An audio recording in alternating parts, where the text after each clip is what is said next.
Welcome back to another episode of Live with Carisha. I would like everyone in the building to give a warm welcome for content creator, celebrity host, celebrity influencer, one of the most amazing social media influencers of our time right now, Rachael O'Neil. Welcome. I'm so excited to be here. You look amazing. Yes, Boots.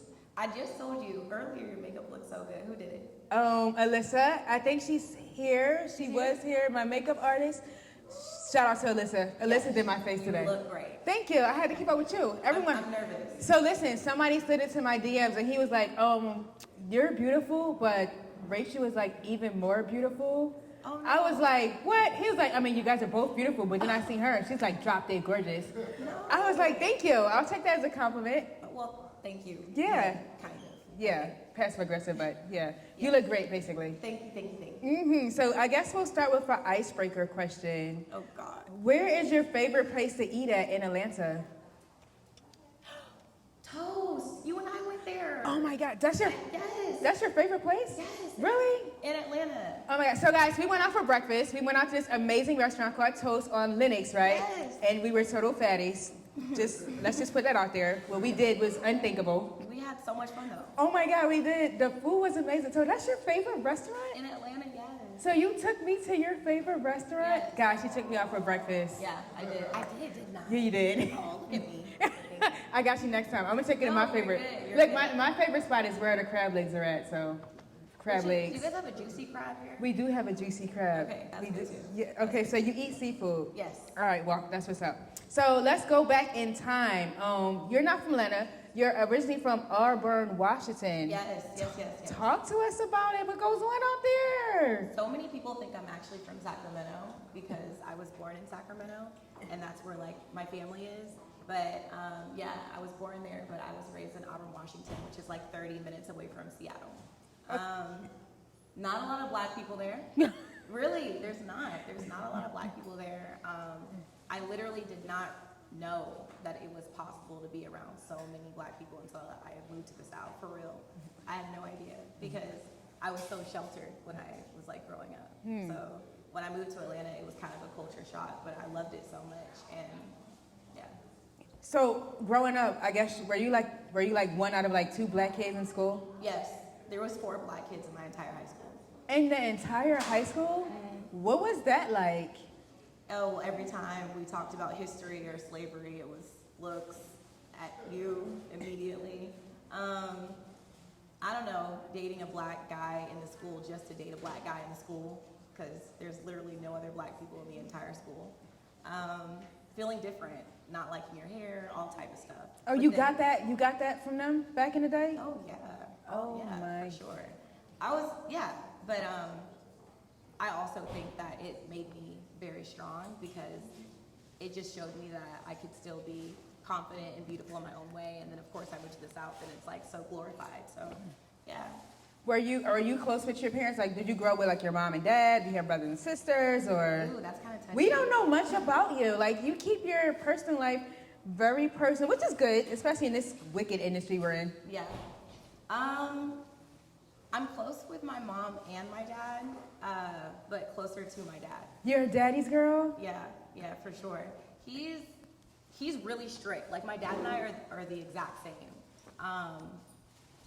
He's always been just really hard on me, you know, like my mom wasn't in the house, so my dad raised me for the majority of my life. So I have a lot of like manly mannerisms, I guess you could say. But yeah, he's like my best friend. So what set the spark off that got you started into journalism? Like, was it a long-time passion? Were you always into this lifestyle, or? You want me to let me know? No, go ahead. Okay. I always knew I was going to be a news reporter. Like, I'm a planner. Do you know that about me? That I'm a planner? You're very organized. I'm so, you haven't been over to my place yet. I'm like, anything's out of place, I know exactly where it is. Like, so I've always known that I was going to be a news reporter since I was like 7. You knew it at 7? Yeah, I was like, I'm going to be a news reporter. So you were doing journalism when you were younger too, as well? No, I was not. I ran track for 9 years. I don't know if you're going to get to that. We are going to get to that, but it's cool. I know how to get back. Sorry. It's okay. But yeah, I ran track, so that was my biggest focus. I was just trying to get a scholarship to college. And then after I got the scholarship, I was trying to figure out what I wanted to do, but I always knew in the back of my mind, like I said, news reporter. But I never really did like debate classes or journalism or anything like that until I didn't start taking it seriously until my junior year of college in Florida. Yeah, journalism. Mm-hmm. Why? Why'd you start taking it seriously? Like, what happened? Was it a teacher or professor that kind of said something to you? Honestly, I had a really bad breakup, like a really, really, really bad breakup. And I realized that I couldn't chase like a guy anymore. I don't know, it just like showed me that I had to really depend on myself and like invest more into my career. And after that, it just, I don't know, made me stronger. So that's kind of what happened. I just realized I needed to like be a foundation for myself. So he let you go? No, but there was just things that happened which don't even need to be discussed, but it was just better to walk away. Okay, walking and look at you now. Yeah. Look at her now. Who's your all-time favorite journalist? Who do you like? From journalist to journalist. Oh God. To journalist. My all-time favorite. It's so cliche, probably Oprah. And that's so cliche though. It really is. It's so bad. But it's just because like I really love her story. I mean, she started off in news, right? Mm-hmm. So like, then she got fired at 23. I got fired at 23, long story. Yeah, really Oprah. I know that sounds like... I don't know if I'm surprised or not surprised. I'm not surprised you said Oprah, but I'm surprised that you didn't say like somebody like not Oprah. No. But Oprah is like the GOAT. No, like for real. Like it's Oprah for me too. Yes. Yeah, it's definitely Oprah. I like Don Lemon too though. Who? Don Lemon. I'm a fan of Don's. Not all of his political views, but I think I like the way he talks. I support it if you support it. Thank you. So in your own opinion, I want you to kind of break down the difference between being a social media influencer as opposed to being out in front of the people, like on a stage in front of people, like as a host or something. God, that's a good question. Social media, I feel like is so much easier because you can post something and if you really, really hate it, you can delete it. Or, you know, if you create something, maybe it goes great, maybe it doesn't. It's like no harm, no foul kind of thing. But what you do is in real time. So it's not a lot of errors that you can have, right, before it messes you up. Well, you mean like this? Yeah. Like, you don't consider this real time? No, I'm saying that I feel like what you do is harder than what I do. Oh. Yeah, like what you do is a lot harder. I think that's the difference is like when you're a host, you got to really interact with the crowd, keep them going, all that stuff. Whereas, you know, social media is just a click of a button, really. So which is social media more of your passions? That's where you want to stick with? Like, do you want to jump into like? No, social media always is gonna have a place in my heart. Like, I love social media, but I want to do bigger things as well, like alongside social media, right? So, being in commercials, doing more acting, yeah, just being on big screen stuff. Okay, so can you go back in time and tell us a little bit about when you were a reporter? Lord have mercy. Wait, what do you mean by this? When you were reporting, before you got fired, you said you got fired at 23 as a reporter. First of all, what news station did you work with? And how, they tried to put you in a box? Like, Jesus. Yeah, they did. How did that work out? It was actually Fox for... Oh, gosh. Which I don't claim them, so no one knows that I worked for Fox for a second, third. But yeah, it's Fox for... No one knows that, but yeah. You used to work for Fox? Just for like a quick second. When I was like, what shift? Where were you at? What time did you have to get to work? What did you have to report on? Oh, God. Give us all the backstory. It was in Fort Myers. In Fort Myers, Florida. And I was 23. I had just turned 23. My shift was, I had night shift. So I had to come in at 2, and then I was done by 10. Okay. 2 to 10. But that entire time, you're chasing like the hardest, most breaking, gut-wrenching things every day. So that was, yeah. Back in Washington or? Fort Myers, Florida. Oh, Fort Myers. Okay, okay. So what was the craziest story you ever covered? Was ever it ever?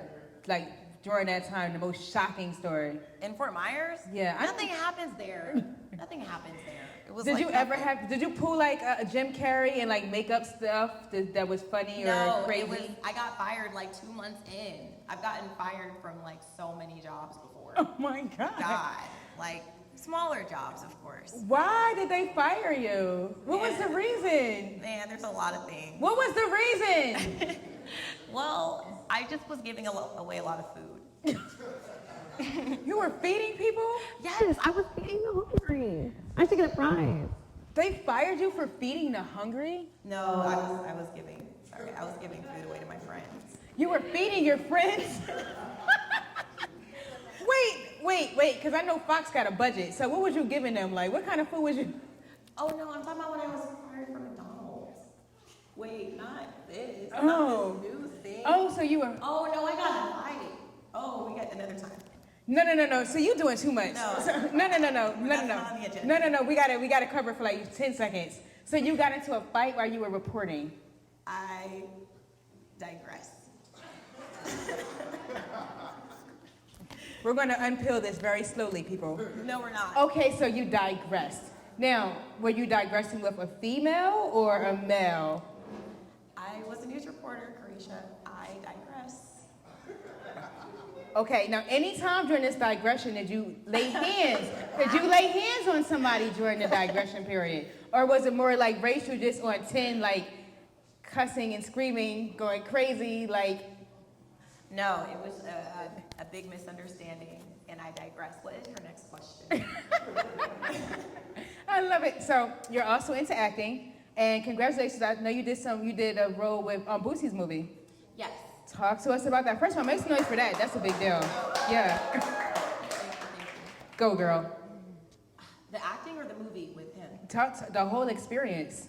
Okay, so I feel like doing skits and comedy and stuff like that kind of goes in the realm of acting in a way.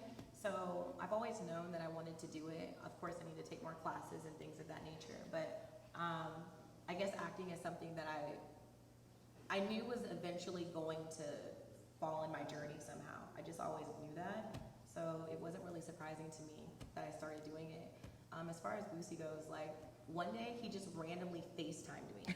I didn't even like randomly. He used his like assistant's phone and just FaceTimed me. And obviously a pleasant surprise, right? So we're talking for a second and then he just offers it and was like, hey, I want you to come here tomorrow and try out for it. And then I did. And then, I mean, not of course, but I got the role. So working with him has been really cool. But yeah, I actually just saw the trailer the other day. It does look really nice. When does the movie come out? I have no idea. I don't even know the title of it. I'm not gonna lie to you. I don't know. What was it like FaceTiming with Boosie? You just said it so matter-of-factly, like that's not like a big deal. I would have freaked out. No, I don't know. It just, I guess the more you, God, how do you say this? The more you get acquainted with maybe the lifestyle that you're living, you move a little bit differently. Right. Yeah. So your English is absolutely impeccable. Thank you. I love the way you talk. Yes. Have you ever gotten that bad energy from people growing up, like saying that you talk white? Oh my gosh, all the time. How do you? Same. Yeah, I hate it. DMs all the time. All I the used to, time. Oh my God, I hated it. How do you deal with that? How do I deal with that?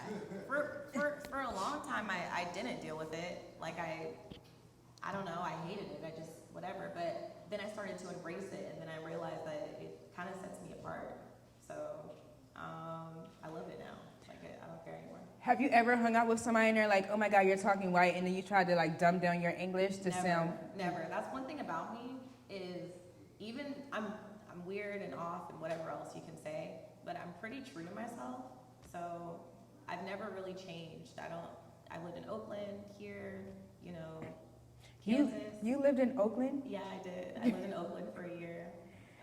But yeah, so I never tried to alter my behavior or the way I sound for really anybody. So how do you balance having a relationship with being a out in the open social media influencer? What are you talking about? Like a personal relationship, like a relationship, a boyfriend. A boyfriend.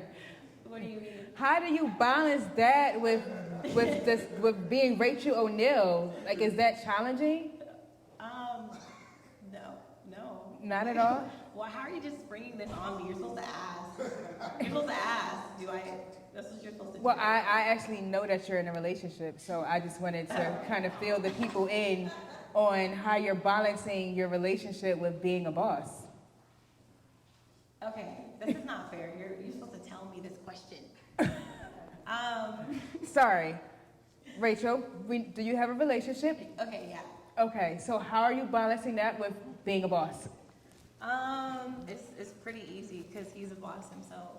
So like, it's not that hard to, I don't know, when you have somebody that's like-minded and they have goals and you have goals and you respect each other's goals, it's so much easier to be in a relationship with that person.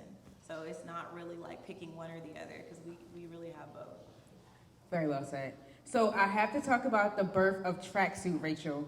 Like, when did you first decide to start wearing your tracksuit and making content with that? What year was that? How did you bring her out? It's iconic. Well, I used to have the uniform because I really did run track, right? So I had it. She said I really did run track. Yeah. There's somebody who really is cracking up. Who is it? I mean, This guy did, am I Oneil. that funny? I don't think I'm that funny. Really? I mean, he is just like amazing. Sorry, He really is. He really is. He thinks Go ahead. the birth of tracksuit, Rachael. How did it come about? She's cracking up. Now she's cracking up. I'm sorry. It's okay. I literally was like, how can I do a different video? Went to my closet, saw it, and was like, I'm gonna wear it today. That was it. That's how a lot of my videos go. I don't know. They'll either hit or they won't. Most of the time they do, thankfully, thank God. But yeah, I just will think of it and just do it. So what was the first video that actually hit, like went all the way viral? Well, my first, within 3 weeks of having a TikTok, I was going viral. I had my first viral video, got 9 million views. I had 15 followers. Overnight, I gained like 200,000. It was crazy. So I would probably say that video, but the video that really put me like, I guess, on the map between IG and TikTok was when I ordered food in the drive-thru at Wendy's in New Orleans. It got 22 million views. Just from going to the drive-thru? Yeah. Was you wearing your tracksuit? No, I was in my Nissan Altima. You were in not the Nissan Altima. Yeah, I was in my car. And that just went viral? Just going to the drive-thru? No, I just like rolled up and just like did the whole news voice and ordered. Oh, the voice. And then yeah, that's when it was like, yeah. We love the voice. Yeah. Do you do the voice at home when you're like having sex with your boyfriend? What are you talking about? Like, do you automatically just break up, go in like, good evening. I am going to start making love to you right now. No, stop it. And I am going to rub this lotion on your back. No, that is definitely false. That's kind of weird. Yeah. Has anyone ever, when you were doing one of your skits, did they feel like they didn't know that you were joking and you really were and they started to take it serious? Yeah. What? Sometimes people really don't know. I've done skits before where people literally do not have no idea. Yeah, that's happened. Not to a point of violence, maybe to a point of them worried about how I'm walking, asking me something, asking me if I needed like a brace or something. The walk is crazy. No offense to anybody that needs braces. I'm scared. No offense, none taken. I'm cracking up. So what's the plan? Like, you're taking over, your content is amazing, you're going into acting, you're in acting, you're established. I know, congratulations, you said you got your new PR team when we spoke a few weeks ago. You finally came to the hot seat on Live with Carisha. Like, what is the overall goal for the Rachael O'Neil brand? That's a great question. Well, my overall ultimate goal is to leave like the biggest legacy. That's like, because you're only going to be here for 100 years, give or take. So I'm 27, right? So I'm already over, I guess, a quarter into that. So I may not be here forever, but I really do want to make a difference where my name carries forever, and my family and my kids. Well said. Are you ready for hot seat questions? Yeah. You're ready for hot seat questions? No. Somebody said no. Hot seat question of Lava Creature, Rachael O'Neil. Who is your number one influencer you would like to work with? Ooh, Drewski. Do you smoke weed? Yes. Have you ever popped pills? No. Where is the one place you would like to have sex that you have not? My new balcony. Can you sing? Yes. If you had an opportunity to have a threesome with two people, no strings attached, no talking about it the next day, who would it be? Oh my God. No, I can't do this. You can't plead the fifth in the hot seat, I Rachel. have no idea. You totally cannot plead I the don't fifth. know. You can pick two people. I am married. You can. Who? I don't know. Who did you say? No comment. Pass. Next question. Have you ever been arrested? Yes. Jesus. Which is your favorite porn category? I don't like porn. Oh, you don't? I really don't. Oh, wow. I really don't. Okay, moving right along. Do you role play during sex? No. How often do you work out? Oh God, it used to be like 3 times a week. I fell off. Girl, me too. I fell off. Me too. I I can see the gym. backslid miserably. But I'm gonna pick it back up next month. We'll go to the gym together. Yes. I stopped so bad. Yes. Can you cook? No. Do you own a vibrator? Huh? Do you own a vibrator? Is that a yes? From the laugh, I'd say so. If this was your last thing on earth, give us 5 things you would do. Ooh. Like what? The last thing on earth, your last thing on earth, what's 5 things that you would do? Oh my gosh. 5 things I would do. I don't know. I really don't know. Have sex. Say goodbye to my family. Buy a yacht. Learn how to swim. I don't know how to swim still. And hopefully give birth to a kid. I really want to be a mom. Me too. Yeah. Who is the queen of rap? Oh God, I'm scared. I don't know. Amaretta. Good one. Amaretta got bars. We'll take that. Would you rather do a content video with Cardi B or get $5,000 in cash? Oh, Cardi B. Would you rather do a line of cocaine with Rick James or ecstasy with Prince? Ecstasy with Prince. What is the number one sexual activity that is off limits, like you are not doing at all? I'm down to try it. Nothing. You look like a freak. That was the laugh for me. Okay, last thoughts. As a content creator and as somebody who's very social on social media, can you give us what your take is on Kanye West and everything he's got going on right now? Nah, I really don't want to talk about it. I don't. It breaks my heart. It really does. So, yeah, that's all I can say. It really breaks my heart. Okay, breaks your heart that they're trying to cancel him or that he's losing all these deals? Just seeing the whole thing, it's sad. I mean, it's the right thing to do, I guess, to cancel the deals, but it's sad. I hope he's okay. Okay. That's all I'm saying. What advice would you give him right now? I cannot give this man advice. I would be afraid. Plug in your social media links. Where can they follow you at? Instagram, Miss Oneil, MSONEIL, and TikTok, first and last name, Rachael O'Neil. Could you do your reporter voice and say that one more time? My throat is just so dry. You have no idea. I was actually signaling you for water. Oh my God. So I can't do it right now. Oh my gosh, why don't you say something? Can we get some water for her, please? Rachael O'Neil, checking in on Lava Carisha. Follow her on all platforms. We're going to get her some water right now. Follow me everywhere at Carisha the Diva. Everyone at home, stay fabulous, stay blessed. Peace. I didn't know you needed some water. I'm so sorry.